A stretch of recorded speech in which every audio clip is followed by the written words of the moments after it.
This is how I took my squat from this shaky, terrible 110 kilos to this amazing 220 kilos in competition. Tip one is that you need to be squatting at least twice a week, potentially 3 times. The reason we're doing this is because we need to get as much repetition in there as we possibly can. Now, I do have to note, this will impact your other lifts. So if you also want to improve your deadlift and bench, squatting 3 times a week will have an effect on your other lifts. Now, obviously, keep in mind, these tips are only going to help you if you have your sleep on point, your diet on point, and your recovery on point. If you're doing all these things and your sleep sucks and you're not eating right, you're not going to progress anyway. So there's literally no point in watching this video. Moving on to tip number 2, we have different squat variations to help complement your squat lift.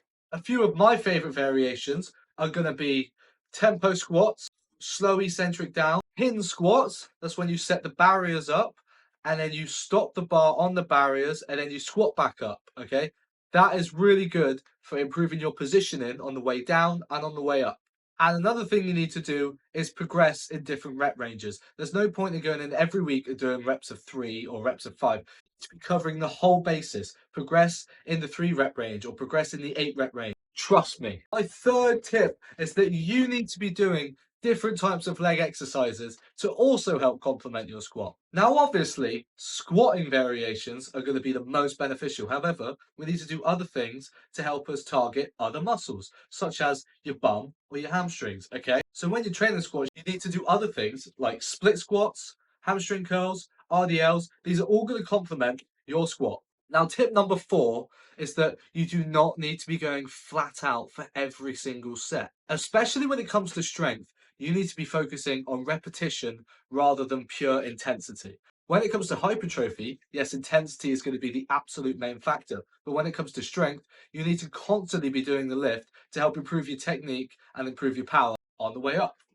Like, yes, I also have the mindset where we need to carry the boat. Who's gonna carry the boats and the logs? But that isn't always beneficial. I'm not saying don't train hard.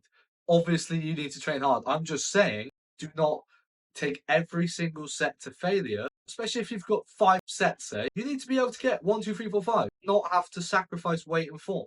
Do you get what I'm saying? Now, tip number 5, I feel like this is kind of an obvious one, but your technique is sloppy, you're going nowhere. Now you might be thinking, what makes you the expert? Do you know what? Good point. Well, I'm going to tell you, because I used to have a terrible squat. I used to squat with bad form and half rep it. But now I'm squatting better, but you know what I'm saying. Now I can give you tips in another video on how to improve your squat form, but we do not have time for that today. Tip number 6, you may need to invest in a nice pair of squat shoes.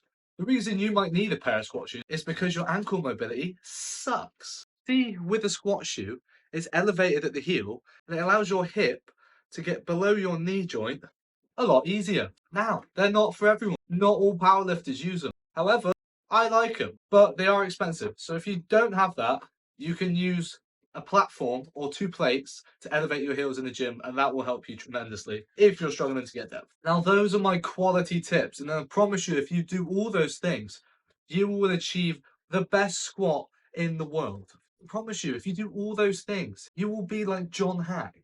Be like Ronnie Coleman. You will be Russell Orhe. I promise you. Now, if you made it this far, thanks for watching. Hope that helps. See you in the next one.